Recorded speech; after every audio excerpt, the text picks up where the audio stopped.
Are you ready for step 3? Let's continue.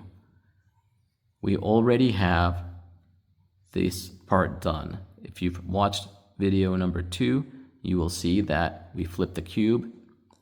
Originally it was like this.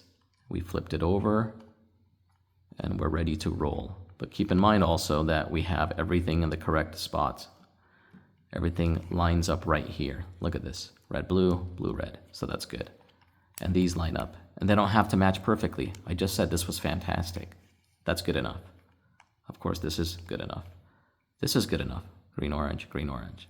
So once you have all of those, all 4 parts matching up, then you flip the cube over, show the white pieces on top. Everything is looking cool right here.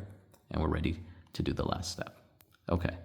So how you want to hold the cube is you want a yellow piece to be on the bottom left. See it? So here's the top, and then if you flip it upside down, it's right here. These don't matter. I know this is yellow, and if you wanted to start with that one instead, you could just move it over and start with this one. It doesn't matter, okay? So basically, we're just going to be doing one of the same moves that we've done earlier, okay? This is yellow and red and green, and we have the cube. And all we're going to do is we don't have to move any, flip the top row over right now or anything to get started. We're just going to do this.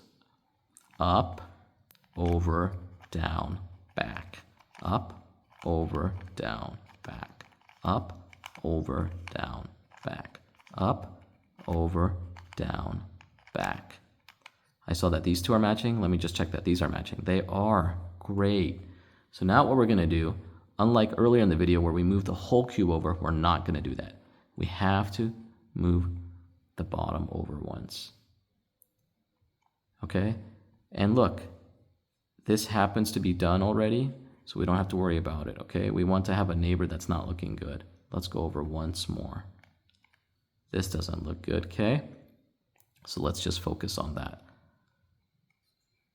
And remember, just now, I moved this thing over twice such that I could find a spot that was not done. If it's done, you don't worry about it, you keep moving on, okay? So if you get confused, watch that last 1 minute again, okay? All right, up, over, down, back. Up, over, down, back. This looks like it could be done. Spin it around. And we did it. This is the 3rd and final step.